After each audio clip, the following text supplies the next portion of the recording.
नमस्कार, मैं ज्योति दिलावर नवयुवा श्री राम दल की ओर से आप सभी को जय श्री राम जय महादेव करती हूँ। आज हम आपके सामने लेके आए हैं एक नई वीडियो जिसमें हम जानेंगे कि आखिर 4 युगों में लड़ाई क्यों हुई, क्यों भगवान शिव जी को निर्णय करने के लिए सामने आना पड़ा। जी हाँ, जो हमारे चैनल पर आज नए आए हैं वो हमारे चैनल को प्लीज हमारे चैनल को सब्सक्राइब करें, हमारी वीडियो के अंत तक बने रहिए और जिन लोगों को हमारी वीडियो पसंद आए वो हमारी वीडियो को लाइक करें। दोस्तों, एक छोटा सा निवेदन है कि कहानी शुरू करने से पहले कमेंट बॉक्स में हर हर महादेव जरूर कर दीजिए। एक समय की बात है, चारों युग यानी चारों भाई एक साथ बैठे हुए थे। तब आपस में चारों में वाद विवाद होने लगा। सतयुग, त्रेता, द्वापर और कलयुग चारों एक साथ बैठे हुए विवादों में उलझने लगे। सबसे पहले सतयुग बोला कि अरे मूर्ख, तुम सब मुझसे छोटे हो, तुम मेरी बराबरी कैसे करने लगे। जब त्रेता युग ने यह बात सुनी तो त्रेता युग कहने लगा कि तुम सबसे बड़ा मैं हूँ, तुम कैसे बड़े हो सकते हो। तब यह बात द्वापर युग ने सुनी तब वह यह बोला कि तुम सब में सर्वश्रेष्ठ तो मैं ही हूँ। और आखिर में जब कलयुग ने यह बात सुनी तो कलयुग बोला कि तुम तीनों सर्वश्रेष्ठ ऐसे ही बन रहे हो, परंतु हकीकत तो जानते ही नहीं, चारों में सर्वश्रेष्ठ तो मैं ही हूँ। तब चारों युगों को आपस में झगड़ा होने लगा और चारों युग आपस में फैसला ही नहीं कर पा रहे थे कि हम सब में कौन बड़ा है, कौन सर्वश्रेष्ठ है। इसका फैसला तो भगवान शिव जी ही कर सकते हैं। यह सोचते हुए वह चारों भगवान शिव जी के पास कैलाश पर्वत पर चले गए। जब कैलाश पर्वत पर पहुंचते हैं तो द्वारपाल उन्हें रोक लेते हैं। द्वारपाल कहते हैं कि तुम चारों कौन हो और कहां जा रहे हो। तो चारों युग कहने लगे कि द्वारपाल, हम भगवान शिव से मिलने जा रहे हैं और उन्हें अपनी आने की सूचना दीजिए। भगवान नंदीश्वर महाराज भगवान शिव के पास आए और भगवान शिव से कहने लगे कि प्रभु कैलाशपति, आपसे चारों युग मिलने आए हैं। भगवान शिव कहते हैं कि जो उन्हें सम्मान सहित हमारे समक्ष ले आओ। भगवान नंदी चारों युगों को लेकर पहुंच जाते हैं भगवान शिव के पास। तब भगवान शिव ने चारों युगों से कहा कि आप सभी को हमारे दरबार में हमारे कैलाश पर स्वागत है। कहो, तुम्हारे आने का क्या कारण है। तुम तो स्वयं ही काल चक्र हो, तो तुम्हें स्वयं ही मेरे पास आने की ऐसी क्या जरूरत आन पड़ी। भगवान सृष्टि के रचयिता आप है। हम चारों में विवाद खड़ा हो गया है कि और हमें उस विवाद का समाधान ही नहीं कर पा रहे हैं, इसलिए हम आपके पास आए हैं। जब हम आपसे निवेदन करते हैं और गुहार करते हैं कि भगवान आप ही हमारा फैसला करें, आप हमारा न्याय करें और हमें बताएं कि हम चारों में सबसे बड़ा कौन है, हम चारों में सर्वश्रेष्ठ कौन है। भगवान शिव कहते हैं इसका फैसला तो अब आप चारों अपना फैसला सुना लेंगे। तब भगवान शिव सतयुग से कहते हैं कि सतयुग, तुम बताओ तुम कैसे बड़े हो। मेरी आयु सबसे ज्यादा है, मैं 17 लाख वर्ष का हूँ और अन्य युग हमसे तो बहुत छोटे हैं, इसलिए इन सभी में लंबी आयु का हूँ। तब कलयुग बोल उठा और कहने लगा कि प्रभु, यही तो सुना है कि व्यक्ति तो गुणों से बड़ा होता है। भगवान शिव ने कलयुग की दलील को माना और सतयुग से कहा कि सतयुग, तुम इस तरह तो बड़े नहीं हो सकते। सतयुग कहने लगा कि प्रभु, मेरे युग में जो व्यक्ति बड़े ही बलवान हुए, बड़े ही पराक्रमी हुए, वे पृथ्वी को उठा ले जाए ऐसे पराक्रमी और बलवान थे। और मेरे राज में भगवान श्री हरि विष्णु ने कई अवतार लिए। देखिए प्रभु, नरसिंह अवतार मेरे ही काल में हुआ, वामन अवतार भी मेरे ही काल में हुआ, मत्स्य अवतार भी मेरे शासन काल में हुआ। तब त्रेता युग बोल उठा, नहीं प्रभु, श्री हरि विष्णु के अवतार होने से सतयुग बड़ा नहीं हो सकता। भगवान श्री राम पुरुषोत्तम मेरे ही काल में हुए थे, जिसने संसार को मर्यादा का पाठ सिखाया। और अगर बलवान की बात करें तो कुंभकर्ण जैसे योद्धा, रावण जैसे योद्धा मेरे शासन काल में भी हुए हैं। प्रभु, इस तरह सतयुग बड़ा नहीं हो सकता, तो फिर इन सब में बड़ा तो मैं ही हूँ। यह बात सुनकर द्वापर युग ने सुनी तो द्वापर युग कहने लगा कि प्रभु, दोनों बड़े बन रहे हैं, परंतु यह दोनों बड़े कैसे हो सकते हैं।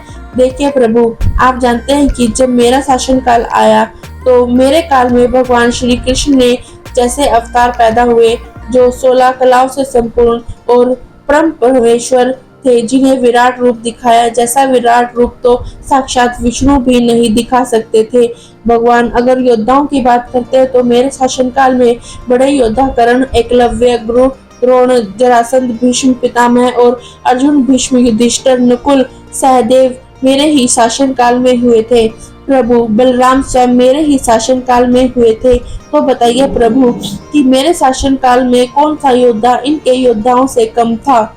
प्रभु इन सब में से तो मैं ही बड़ा हूँ। तब तक कलयुग बोल उठा, कहने लगा कि भगवान मेरा शासनकाल सबसे अच्छा है। मेरे युग में व्यक्ति के भोग विलास के कई सुविधाएं हैं, अच्छे और नई नई तकनीक से परिपूर्ण मेरा युग, मेरा शासनकाल सभी में सर्वश्रेष्ठ है।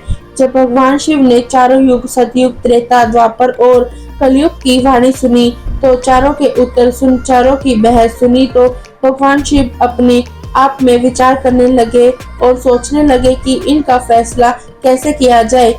पास ही माता पार्वती बैठी थी। माता पार्वती कहती है कि प्रभु अगर आप ही इनका फैसला नहीं कर सकते तो फिर इनका फैसला कौन करेगा।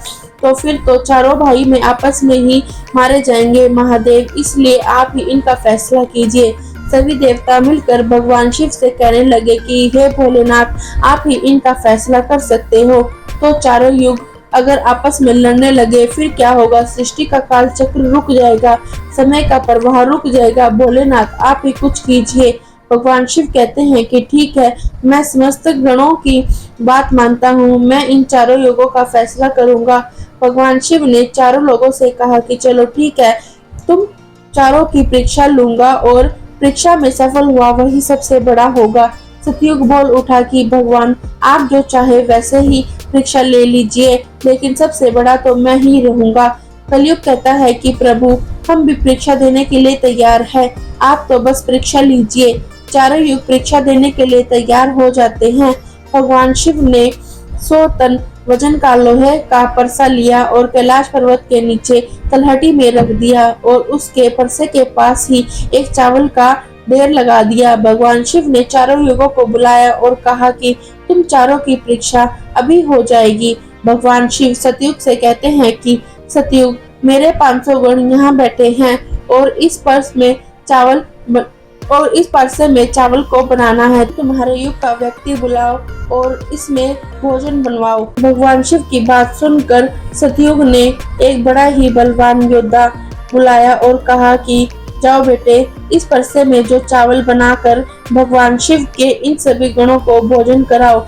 अपने महाराज का आदेश सुनकर सतयुग का आदमी चला है और वहां आकर देखा कि उस परसे का भार 100 टन के ऊपर है। वह तो सतयुग का व्यक्ति था, बड़ा ही बलवान था। उसने एक बहुत ही बड़ी भट्टी खोदी और भट्टी खोदने के बाद पेड़ों को तोड़कर उसके पास लाया और अग्नि जलाई और अग्नि जलाने के बाद बरसे को उस खाक से उठाया और उठाकर भट्टी पर रख दिया और चावल उठाया और परसे में डाल दिया, पानी डाल दिया और चावल बना दिया।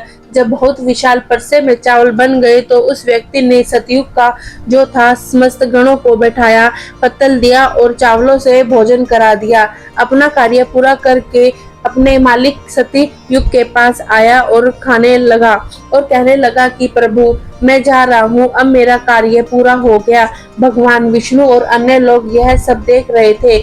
फिर भगवान शिव ने त्रेता युग से कहा और कहते ही त्रेता युग ने अपने व्यक्ति को भेजा, भोजन बनवाया और अपने 500 गणों को खिलाया। त्रेता युग ने कहा कि ठीक है प्रभु, मेरे युग ने भी अपना कार्य पूरा कर दिया। अब तक दोनों युग अपनी परीक्षा दे चुके थे, अब बारी हमारे द्वापर युग की थी। उस भगवान शिव ने कहा कि तलहटी में जो परसा रखा है उसमें चावल बनाइए और मेरे गणों को भोजन कराइए। यह सुनकर द्वापर युग ने भी अपना कार्य अपने व्यक्ति को बुलाया और उससे चावल बनवाए।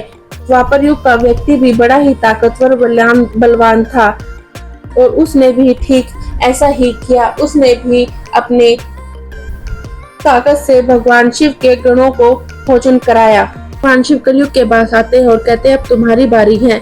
जो परसा तुम देख रहे हो उसका वजन उतना ही रहेगा, हजारों मन से ऊपर। लेकिन जब तुम परीक्षा देना चाहते हो तुम मान ही नहीं रहे हो कि तुम सबसे छोटे हो। तुम्हारे युग की आयु तुम्हारे युग के आदमी की आयु भी 100 वर्ष ही है, लेकिन अन्य युगों की आयु भी बहुत ज्यादा थी। भगवान शिव की बातें सुन कलयुग में तो कहता है कि भगवान ठीक है, मैं आपकी बात मानता हूँ, लेकिन पहले ही आप मुझे इस तरीके से हताश मत कीजिए। प्रभु, आप तो एक न्याय करते हैं, सबको मौका दिया जा रहा है। हम भी परीक्षा देकर देख लेंगे कि यदि आप हमसे नहीं हो पाया तब जाकर हम मानेंगे। भगवान शिव कहते हैं ठीक है, तुम अपना आदमी बुला लो। फिर भगवान शिव कहते हैं कि यह प्रसाद देख रहे हो हजारों मन से ऊपर का है। यहाँ पर जो चावल रखा है इसमें ही तुम्हें फिर से परसे में चावल बनाने हैं। भगवान सिर्फ सोच रहे थे कि कलयुग का व्यक्ति इतने हजारों की लोटन के पर्स को कैसे उठा पाएगा। कलयुग ने बड़े ही बुद्धिमान व्यक्ति को पैदा किया। बड़ा ही तीव्र व्यक्ति था, बहुत ज्यादा सोचने वाला व्यक्ति था। सभी गुणों से संपन्न व्यक्ति को बुलाकर कलयुग ने पैदा किया और पैदा करके व्यक्ति से कहा कि बेटे, तुम्हें अपनी शक्ति दिखानी है, परीक्षा का समय है। यदि तुम इसमें असफल हो गए तो मैं सबसे छोटा हो जाऊंगा। यह व्यक्ति अपने महाराज से कहता है कि महाराज, आप इससे 1 वर्ष की बात कहते हैं, 1000 पर भी मन से ऊपर होता तो मैं भी कोई परेशानी नहीं थी। जब उसने यह बात सुनी तो वह भी हैरान रह गया कि एक छोटा सा व्यक्ति जिसकी लंबाई मात्र 3 हाथ है, यह क्या करेगा, जबकि हमारे युगों की आयु बहुत ही लंबी होती थी। कलयुग से कहता है कि आप देखते रहिए।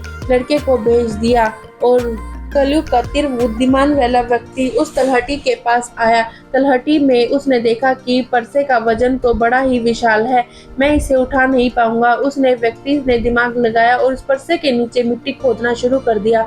परसा तो उसने हिलाया भी नहीं, उसके नीचे मिट्टी खोद कर तैयार कर दी। लकड़ियों की व्यवस्था करने के लिए जब उसमें थोड़ा सा समय भी नहीं लगा, क्योंकि लकड़ियां वहीं रखी हुई थी। उन लकड़ियों को उठा लिया और उस भट्टी में आग जला दी। बरसे में चावल डाला, पानी डाला और बरसा कुछ समय में ही चावल बनकर पक कर तैयार हो गए। और कलयुग का व्यक्ति कितना दिमाग वाला था, उसने कुछ भी नहीं किया और बरसे के नीचे जब उसने यह खाना बना लिया और उसने शिव गणों को कहा कि आप मेरा साथ दे दीजिए, मैं आपके इस चावल को आपस में परोस दीजिए।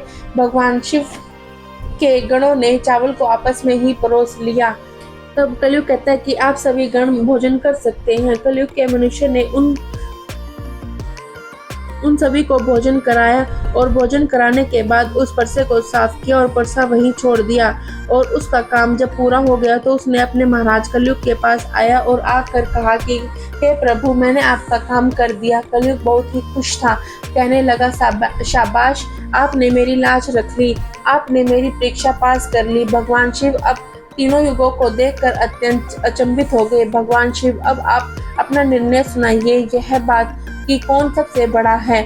भगवान शिव मन में विचार करने लगे और सोचकर जवाब दिया। भगवान शिव कहते हैं कि मैंने तुम चारों की परीक्षा ली, अच्छी। तब सतयुग का व्यक्ति आया तो अपने ताकत लगाकर परसे को उठाकर अग्नि पे रखा और स्वयं ही मेरे सभी गणों को चावल परोस कर त्रेता युग ने भी ठीक ऐसे ही किया और द्वापर युग ने भी ठीक ऐसे ही किया।